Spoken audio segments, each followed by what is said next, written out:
Pwede ba natin talagang i-base na lang yung impeachment ni Marcos? Dahil talagang there's a violation na ginawa para tayong nagbigay ng isang kapwa Pilipino nang wala namang dahilan, kung hindi political. Oo nga, First time ito, isurrender natin ang ating pinakamamahal pa na former president. Imagine, a Filipino citizen, sige tayo sabi, let us defend our national sovereignty. Yung sa WPS issue, West Philippine Sea. Oo. Let us defend. Yun, teritoryo, ito tao. Tao ha, isurrender mo sa ibang mga puti na hindi naman natin kilala, no?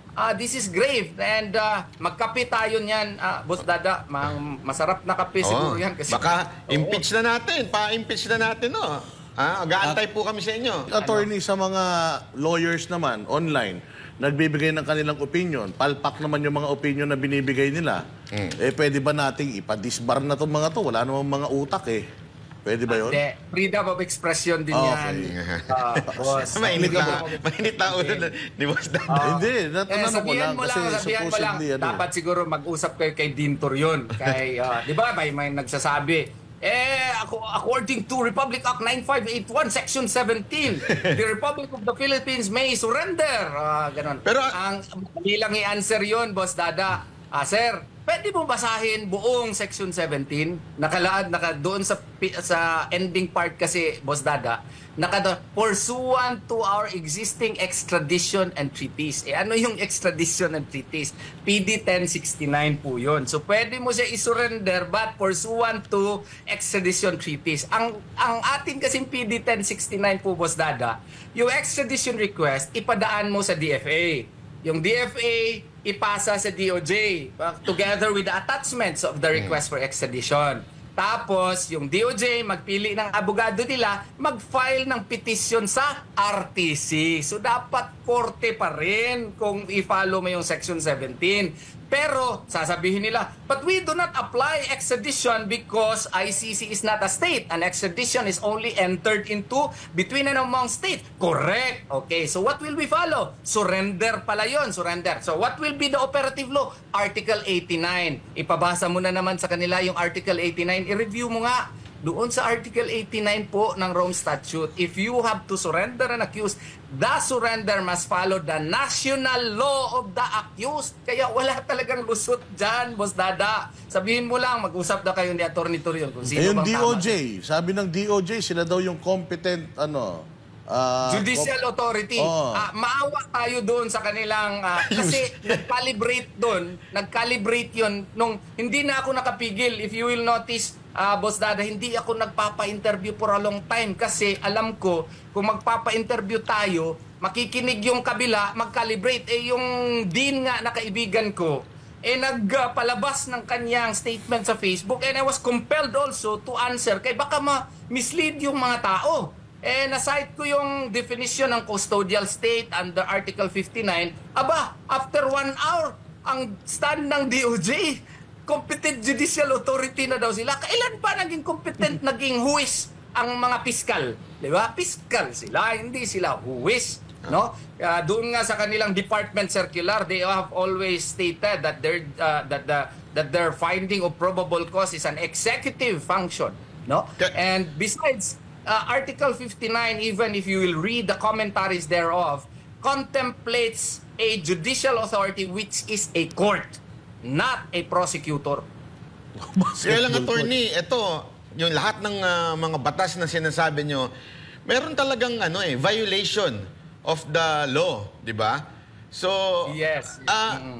Pwede ba natin talagang i-base na lang yung impeachment ni Marcos? Dahil talagang there's a violation na ginawa para tayong nagbigay ng isang kapwa Pilipino nang wala namang dahilan, kung hindi political. Oo nga, first time ito, isurrender natin ang ating pinakamamahal pa na former president. Imagine, a Filipino citizen, sige tayo sabi, let us defend our national sovereignty. Yung sa WPS issue, West Philippine Sea. Oo. Let us defend. Yun, teritoryo, ito tao. Tao ha, isurrender mo sa ibang mga puti na hindi naman natin kilala, no? This is grave and magkape tayo niyan, Boss Dada. Masarap na kape siguro yan kasi baka impeach na natin, pa-impeach na natin, no? Gaantay po kami sa inyo. Coach Oli. Attorney Sunda ko yung sinabi, no, maganda yung sinabi na tungkol sa impeachment. At alam ko maraming Pilipino nag-aantay na sila naman ang ma-impeach. Ngayon, ito ba ay sedition? Kasi kung halimbawa ako manawagan na iboto natin yung, sa ating distrito yung mga congressman na alam natin ay supporters ng Duterte, nang sa ganon, come 2025, after the midterm election, tayo naman ang magsampa. Kasi kung hawak lahat sa leeg na itong si Tamba, hindi tayo makasampa ng impeachment. So, illegal ba yun kung manawagan ako? Manawagan ng taong bayan, boto natin itong mga PDP o yung mga supporters ni Tatay Digo, nang sa ganon, tayo magsampa ng impeachment.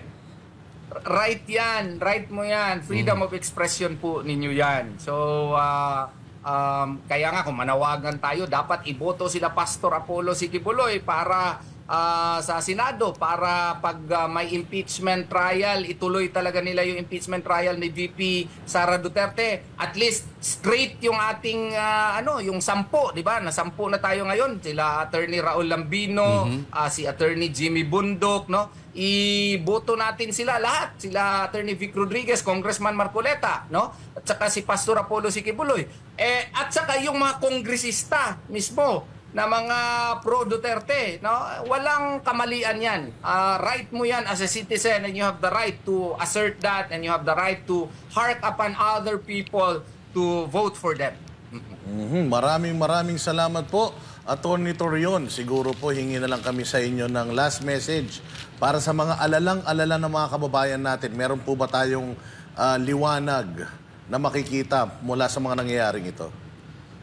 May kasabihan po sa Quran, binabalik-balik ko po yan. In every difficulty, with every difficulty, there is ease. Huwag po tayong mawalan ng pag-asa. Mensahe din yan ni Pastor Apollo Sikibuloy, no? That there is always hope, no? At the end of every storm, in every, there is always that silver lining, sabi ni Pastor Apollo Sikibuloy. So, kaya nga, kailangan tayong magdua palagi, kailangan tayo mag-pray palagi sa Puong May Kapal. Kasi sa nangyayari ngayon, no, nakikita natin na the wind of opportunities are in our favor. Kasi yung ginawa ng Office of the Solicitor General, na naghugas na siya ng kamay, in effect siding with us, is a very good legal advancement on our part, no?